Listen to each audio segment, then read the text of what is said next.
endi aytırsında ben bayağı sizden bir sual so'ragandim. Sizniki aldığınız kelgan siz davolagan gipnoz qilgan 100 necha xil kasalning qanday o'rtoqligi bor deb so'ragandim. Mening his qilishimcha sizning aldığınız kelgan 100 necha xil kasalniki bunda bir o'rtoqligi bo'lishi mumkin. U bo'lsa-mu madaniyat saviyasi tuvan kishilar bo'lishi mumkin. Yo, buni deb qaramayman. Buning ichida o'quvchilarmi bor, davlat xizmatchilarim bor. O'quvchilar ko'proq uchrayotdi men buni bu jihatda. Qandaqdir bir eg'iz gapni xato qilib qo'ydim, mush gap esimdan chiqmadi deydigan. Yoki bo'lmaydi, boshqalar menga bir yeringiz uch qapti deganda, "Ama shuning mush gap esimdan chiqmadi, hammadan men qarayotgandek" degandek, bu texmi shu psixologiya fanini o'rganib, shunday kinishik olganlarni kelganlar bo'ldimda. Ama şu yenik derecede kalmış bu qolganlar bor. Bunun faqat madaniyat saviyasi tuvan kishilar keldi deb qarasak bo'lmaydi. Demak, mushu davolangal kelganlar asosan men shularni ko'rsam shunda xo'sh bo'lmayman. Nima chiqarsangiz, kelganlar hech bo'lmaganda o'zining qilmishini biladi. Har holda balduroq bayqidi shuning biz balduroq tadbir qo'linish orqali ularni balduroq qutuldirib oldik deb xo'sh bo'lmayman. Gipnozga kirishim bir sapa. Adam gipnoz kirgan vaqtida o'zini nihoyat rahat. Nurg'un odamlar masalan bo'lib hozir jamiyat ritmi shunchalik tez bo'layotgan ahvolda odamlar o'zini erkin qo'yishni bilmaydi. Gipnoz bütün sizning muskullaringizni tatib hamma yergacha bo'shashtirib o'tirib sizning besimingizni tugatadi. Shunashqa masalan men bu gipnoz kirma, mening doktor saviyam bor. Lekin men o'zimning mush gipnozga kirishni iborat mush holatning nihoyat yuqori unumli bir xil psixikalik davolash ekanligini his qilganim uchun kirma. Shunashqa gipnozga kirmaslik degan holati bilan uning bilim qurilmasi munosabati yo'q. Lekin ko'chadagi qalaymiqan besharatlarga oldirab uchrab ketishning meningcha bu bilim qurilimi bilan munosabati bor. Hamda har qanday besharat uchirgan chaqda bizning shu Uyg'urlarning psixikasini tahlil qilgan chaqda bizning shu nurg'un filologiya olimlarimiz dedi, Uyg'urlar o'ngay sirtning besharatga uchrab ketadi deb. Ham bu o'ngay besharatga uchrab ketishidagi sabab birsi biz tashqi mayliroq millat, yana birsi biz hissiyotga tayinib yashaymiz, aqlli millat emas. Andan keyin uchinchisi bilim qurilimi sapasi bilan belgilik mush besharatga uchrashning munosabati bor. Endi bu besharat uchrashishning munosabati bilan tang, unda xos gipnoz bo'lgan odamlar bilim qurilimi sapasi tuvan odamlar desak bu logikalik jihatda bir-biriga tushmaydi. Masalan, men gipnoz orqali davolashning nihoyatda ahamiyatining zo'rligini bilaman. Unda bo'lg'achqa men tabiiy moslashib gipnoz orqali turmushimdagi mushu nurg'un besimlarni tugutib, ba'zi yoshirningdagi masalalarimni hal qilishni xohlayman. Unda bo'lsam men yana cho'nqur gipnoz qiraman. Agar siz cho'nqur gipnozga kirsangiz, men sizniki nurg'un ichki sirlaringizni bilib olaman, ha? Siz menga nurg'un sirlaringizni deb berishingiz kerak. O'minatayin. Men qanday masalamni hal qilsam, masalan, mening aytirsin malim gipnoz qildi. Qilish jarayonida men qaysi masalamni hal qilman deb o'ylagamsam, shu masalaga kirimizga. Lekin men demayman degan narsani siz har qanday qilibmi degizolmaysizga. Masalan, bir qitim gipnoz qilish jarayonida bir qiz usul o'ynashni ig'ir gunoh his qildi ekan o'zi. U qizni kulong dedik, shunda qattiq kuldi, yig'lang dedik, shunda qattiq yig'ladi. Qolgan besharatlar unda usul o'ynang degan tiyaq men usul o'ynamayman. Cho'nqur gipnoz vaqtida mana o'zining irodasining ichidagi axloqining ichidagi ma qilmishni yana qilmadi. Sizlarniki bu gapinglar meni texmi o'ylantirib qo'ydi. Demak, biz bilim saviyasi tuvan odamlar degan gapni men hozir ishlatdim. Biz bu yerda bilim saviya degan masalaning o'lchami nima degan masalaga shu to'xtaymiz hamda. Boya sizlar nurg'unlik odamlar dedinglar. Xo'sh, ma'lum bir shaxs, masalan, o kompyuterda yoki ma'lum texnikalik saviyada intan yuqori saviyada bo'lishi mumkin.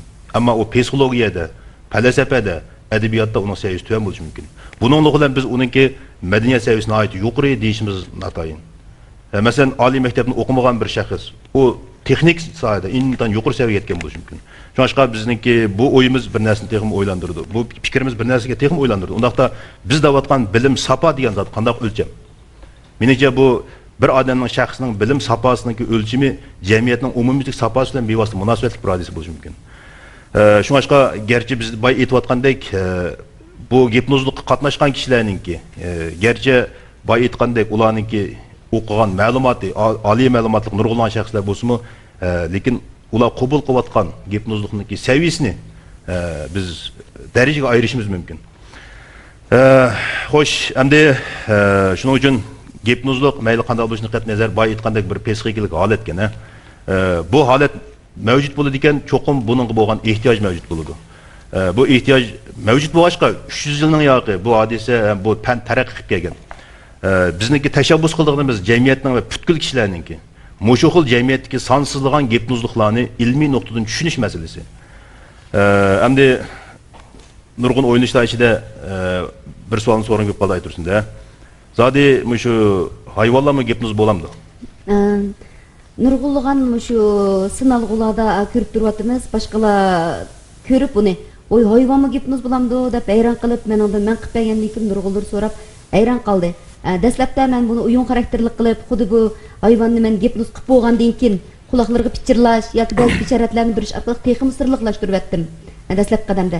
Keyin endi buni mushu qatimqi darsimda demak butun keng xalqimizga men buningki hayvonning gipnoz bo'lmaydiganligini, yana hayvonda tuan qatlamdagi hayvonda bu ong bo'lmaganligi uchun u gipnoz bo'lmaydiganligini men keyingi plastinkamda tushuntirib o'taman. Hayvon gipnoz bo'lmaydi. Faqat u biz onunga ba'zi bir usullarni qo'llangandan keyin anandan keyin bu yolg'ondan o'lib olishni to'g'ri bo'ldi. Mushu nuqta aytgan chaqda hayvonlar biz qaragandan aytib baxtli.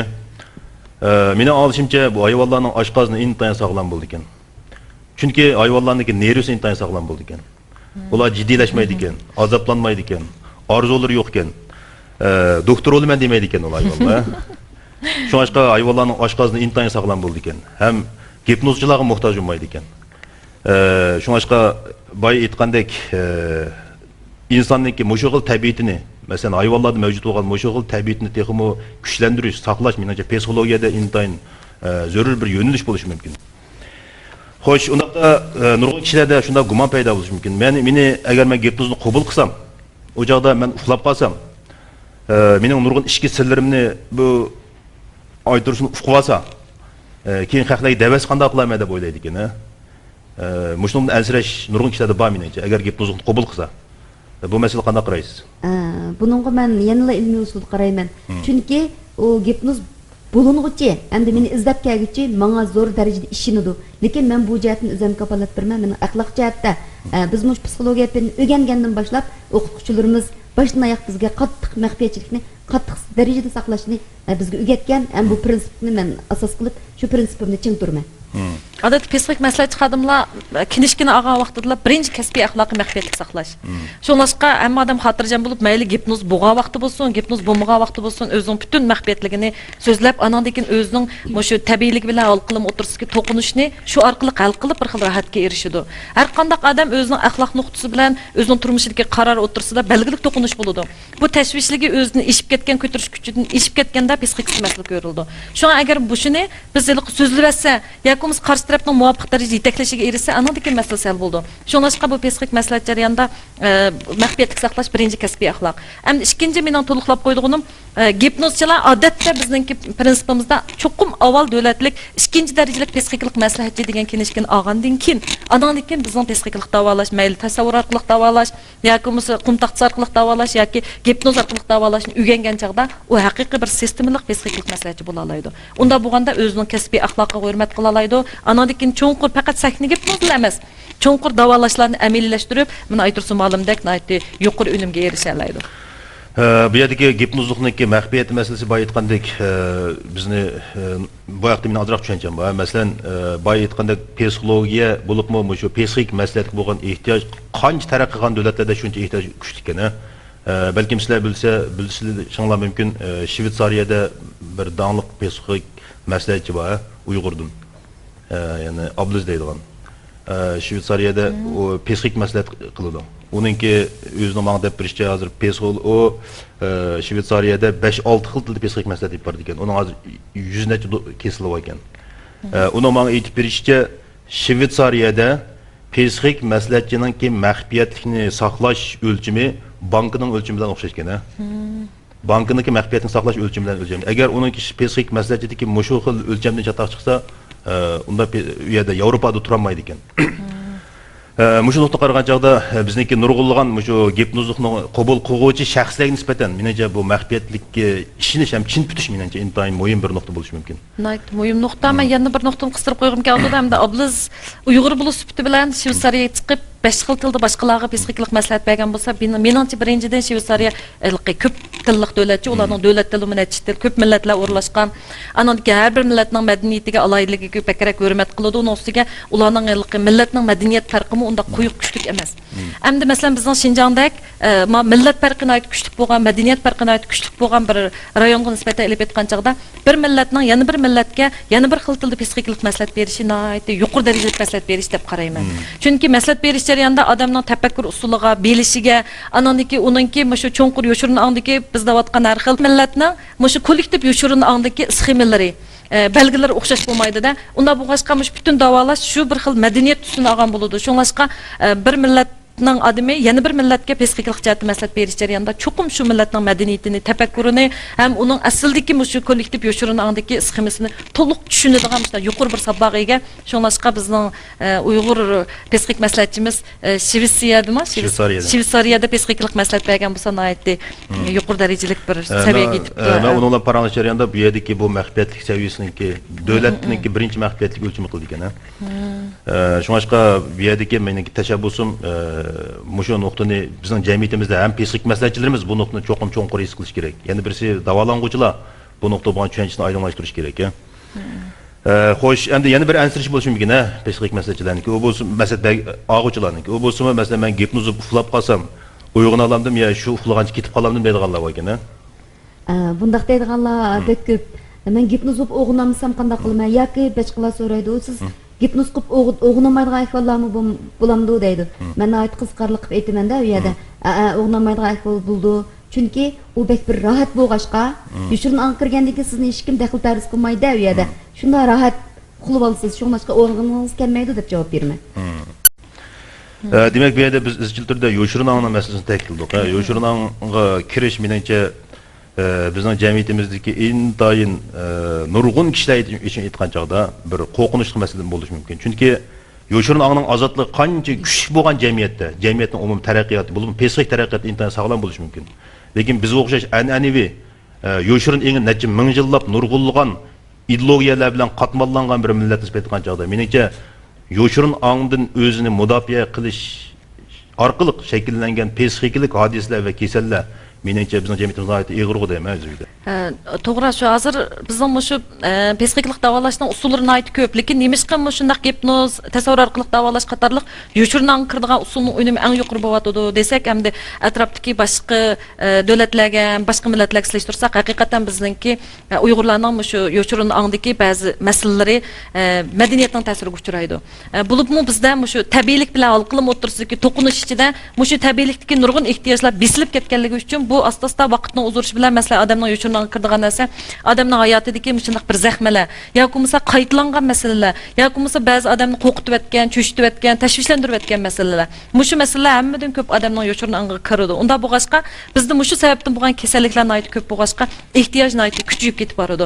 Hamda davolash jarayonida shuni his qilamiz, bo'lib masalan men kichik vaqtida bosqinchilik uchirib ketgan qizlarningki, mushu balalik mazgildagi mushu bir xil zahmisining bularning hozirgi hayotga ko'rsatgan ta'sirga nihoyatda ko'p uchrashdim hamda mushu jarayonda odatdagi suhbat bu narsalar bularga nisbatan qat'iy ta'sir bo'lmaydi.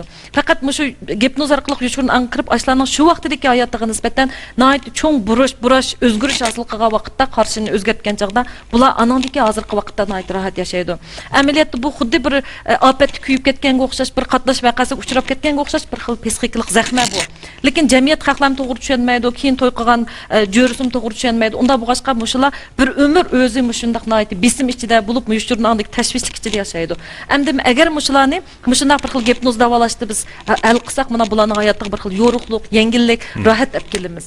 Shunga haqiqatan siz degandek buning bir xil madaniyat tusi bizdagi yoshurun angdagi buruqtirumlikni paydo qilgan hodisa bo'lg'ashqa ilmiy davolash usullarini hal qilish nihoyat zaruriy deb qarayman. Demak, bu masala yana biz ikkinchi qatlamli bir masalaga yetkeldik. U bo'lsa biz kishilarning yoshuruniga ishkirlab kirgandan keyin bu yerdagi nurg'unlagan masalalar amaliyot nima desa, nurg'unlagan an'anaviy madaniyat va ko'z qarashlar besib o'tgan nurg'un masalalar. To'g'ri. Masalan, bosqinchilik uchragan bir qiz bola bir umr to'y qilolmaydi. Bu nima desa, bizdagi an'anaviy madaniyat ko'z qarash shakllangan bir ideya. Mushu ideya tufaylidan, ya'ni kollektiv yoshurun angli shakllangan bu ideya tufaylidan bu jamiyatda o'zini ozod qilolmaydi bu qiz bola. Bunga yetaklash kerak. Buning yetaklash uchun qanday bo'lish kerak? Meningcha bu yerdagi yetakliguvchi yoki buni davolag'uvchi psixolog cho'qim madaniyat jihatda intayin cho'nqur bilimga ega bo'lish kerak. Shunda qodayim aytırsan da. To'g'ri. Endi bu yerda ham yoshurun angdab qoldik dedingiz, buning qatta ma'zuraq narsa qistirib qo'y. Biz mush internet to'rdan yoki kinolardan yoki ba'zi film, kitoblardan xuddi masalan bir o'yga o'tib ketgan bo'lsa, tujuqsiz bir shu chaqliq o'rindiqda o'ltirganlarniki o't ketgandan keyin o'zi yolg'iz qoldi-da endi bu yerda. U o't ketsa, u qochmasa cho'qim o'lib ketadi. Shu ahvolasida tujuqsizlar hamda Hindistonning Pokistonniki o'ldirini ko'ramiz. Tujuqsizlar u qopib menib ketgan. Bu nima ish degan o'zining qanchalik menib ketganligini o'zim bilmaydi. Kim shu yushurun angning ta'siridan asli men toko, men mangamayman, men palash degan besharatni o'zi qabul qilib olganligi uchun u mangamay menga bir umr shu chaqliq o'rindiqda o'ltirgan. Agar mushunda hodisadan birisi yuz berib qolsa, tujuqsiz uning yushurun engi sen o'lib ketsa degandan keyin bu o'lishni xohlamagankin yugurib qochgan o'zining qanday menib qolganligini bilmagan. Ani yana bir jihatdan shu ba'zi analarninkini bir filmda ko'rdim. Bir 20 tonlik bir mashina bir bolasini besib olgan. Besib olganda bu ana shu 20 tonlik mashinani ko'tarib o'tgan bir hikoyani bir yerda o'qib qoldim, endi qaysida ko'rdim esimda yo'q. Shuni shu ana shu 20 tonlik mashinani ko'tarib o'tgan. Keyin o bola qutulib qolgan. Bu yerdagi yushurun angdagi nima deganda muhabbatdagi yushurun angning qattiq kuchligidan, muhabbatning kuchligidan yushurun angdagi balamni qutuldirma degan bu g'oyat zo'r yushurun ang qo'zg'ilib chiqib bu yerda shu mashinani ko'tarib o'tgan bolasi qutulgan. Lekin kim muxbirlar kelib tekshirib bu endi ko'tarib o'tgan hech qanday o'z qilganligim o'z ishonmagan demak. Masalan sizni hozir bir ish qo'g'lab ketdi. Amniyat siz mangamaysiz ya jiq yuguramasligingiz mumkin. Təsəddübi ya böyrəver iş qoğulğan ki siz 2 putluk, 4 putluk qoğulğanlıq üçün sizni qoğulasa İşte qoğusu bak kaçıp ben. Kaçsız uçaqda çoxum qaçmasanız çilib aldı. Lekin qaçsanız mı o iş sizə yetişəməydi. Şundan bilan sizin yushurun ənginizdəki meni çilib almısın, gücümni üzüb almısın degan qılığınız şu boğaşqa siz çoxum tez yugurab bir rekord yaratışınız mümkün. Demek bu yushurun qabiliyatda bu hamda bu yushurun qabiliyatni mu gipnoz orqali yana kuchaytirib bo'ladi. Şuңашqa bu yerdagi gipnoz bizning oxirgi shunday bir natijaga kelyapmiz. O'smi gipnozniki eng oxirgi maqsadi nima desa, insonning yoshurun engini ichib, uning ichidagi nurg'ulg'an hadislarni davolash yoki uni tozalash, uchrayotgan masalalarni hal qilish. Demak, insoniyatning eng oxirgi masalasi nima bo'lsa, o'zining yoshurun engiga o'zi yuzlanmaslik masalasi. Shuning uchun uni biz yoshurun ang deb atagan. Bu yerdagi yoshurun ang bo'lishining sababi uning o'ziga yoshurun bo'lganligi uchun. Şuңашqa buni kollektiv tan ko'sa bu yoshlarni nurg'un masalalar qilishimiz mumkin. Yani xuddi shunga o'xshash boy aytganda agar hozir bizning jamiyatimizda ko'rilayotgan nurg'un masalalarmi amaliyotda bizning kollektiv yoshlarimiz saqlanayotgan masalalarni o'tirib chiqarish masalasi.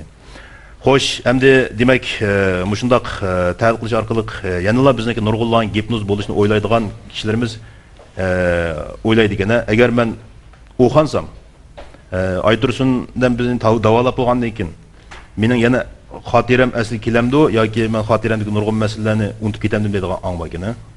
Buningda nurg'ulg'an kishilar so'raydi. Masalanda qiz yigitlar o'tirishga misolni olsak, men bir yigitni yaxshi ko'rib qolgan yoki men bir qizni yaxshi ko'rib qolgan, u menga osiylik qildi. Mushni men qanday qilsam kallamdan chiqarib o'tamayman, mening kallamni mengamni bir mush qizni yoki mush yigitni juvasangiz, menguliq esimdan chiqarsangiz bu azobdan faqat qutulamadim deb keldiganlar bor. Ya'ni meni o'qib qo'ysangiz deyotganda sizni, sirq qilib qo'ysadi. Anadan keyin amniyatda bu mumkin emas ish.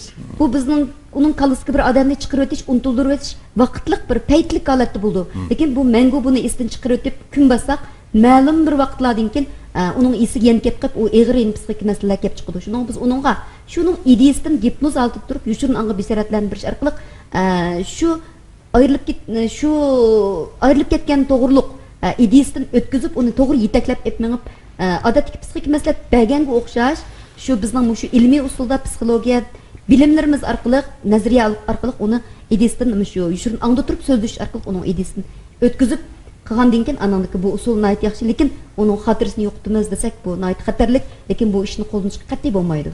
Odatda bu gipnoz vaqtida xotirning nurg'un tadqiqoti bo'lgan. Hatto sizning hayotingizdagi siz hozir nurg'un narsa unutib qoldingiz. Gipnoz qilish orqali hayotidagi butun narsani asliga kelib bo'ldi deb tadqiq qilayotganlar bor. Bunda qilayotganlar yo'q, lekin qilganlar yo'q, lekin ular shuni tadqiq qilyapti. Hech qanday pastlik qilmay yamin asliga kelib bo'ldi deb. Hatto shu necha avlod mesela adamlarning hujayrasidagi xotiralarini asliga kelib bo'ldi deb tadqiq qilayotganlar bor. Bu gipnoz to'g'risidagi tadqiqotlar har xil doirada.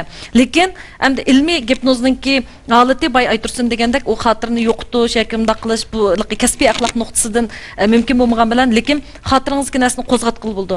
Odamning xotirasini kuchaytirib bo'ldi. Gipnoz orqali masalan chet el tili o'rgatish orqali xotirangizni kuchaytirib bo'ldi. Hatto xotirangizdagi ma'lum narsani yo'qotib o'tkili, boshqa narsaga o'zgartirib o'tkili bo'ldi. Shuningdek bu gipnozda kasbiy axloqdek muhim deyishidagi sabab shu. Shuning uchun meningcha bu fan hozir yangidan o'tirib chiqayotgan bir yangi fan. Yangi fan bo'lish bilan birga jamiyatning taraqqiyoti bilan biz shunday narsaga hukm qila olamizki, bu xil fanga bo'lgan ehtiyoj bundan keyin kuchaydigan hargiz bo'shashmaydi. Shunga biz gipnozlikninki ikki mutaxassisniki nurg'unlagan tahlillar orqali biz gipnozlikninki psixologiyadagi bir xil ruhiy holat ekanligini, shundaqla bu ruhiy holatni davolash uchun gipnozlikning foydalanilgan bir ilmiy usul ekanligini o'tirib qo'ydik. Lekin gap bu usuldan foydalanuvchininki qanday maqsadimi intayin muhim masala ekan. Ya'ni buningdan boshqalarga yordam qilish uchun foydalanamdi yoki boshqalardan foydalanish uchun foydalanamdi degan masala intayin muhim masala ekan. Bu shunga aytganchaqda bizniki keng tomoshabinlarimizniki gipnozlik haqida texmo cho'nqur tushunchaga ega bo'lib, uningdan ilmiy yo'sinda yordam olish maqsadida foydalanish kerakligi ham shundaqla bu kasb bilan shug'ullanuvchilarningki jamiyatga yordam qilish, boshqalarga yordam qilish maqsadida bu kasb bilan shug'ullanishni zarurligini his qildik. Demak, yuqorida nurg'unlagan shu gipnoz to'g'riliq tushunchalar va erishdik. Ammo shu boshqalarga ham shuni bildirishdagi maqsad keng xalq ommasiniki shu gipnoz usulidan foydalanib, ya'ni psixologiya fanlarini pishiq o'rganishdan sir gipnoz usulini o'rgangandan keyin, masalan deylik, gipnoz ustasini izlab, nurg'un xarajat to'lab davolangan o'rniga hammamiz shu plastinka chiqqandan keyin, setib olgandan keyin buni o'rgansak, o'zlik gipnoz deb bir narsa bor. Bu o'zlik gipnoz o'rgangandan keyin o'zimizni yana texmo taraqqiy qildig'ili, shu uchun qobiliyatimizni oshqili, aqliy qobiliyatimizni o'stirgili, as tutish qobiliyatimizni yuqori ko'tarish jihatda nurg'un foydasi bo'lganligi uchun men shu plastinkani keng xalq ommaga sunishni o'ylashdim. Gipnoz psixologiyaning ichidagi bir alohida holat. U psixiklik davolashdagi ma'lum bir xil davolash usuli. Gipnoz barliq psixik masalasi borlarga mos kelishini atayin. Lekin ma'lum psixiklik masalalarda gipnoz orqali davolash balkim birdan-bir davolash bo'lib qolishi mumkin. Shunlashqa gipnoz usulini, gipnoz bo'lish, gipnoz bo'linish qatorliqlarni ilmiy yo'sinda tushunish uchun diqqatingizni keyindagi plastinkalarga og'diring.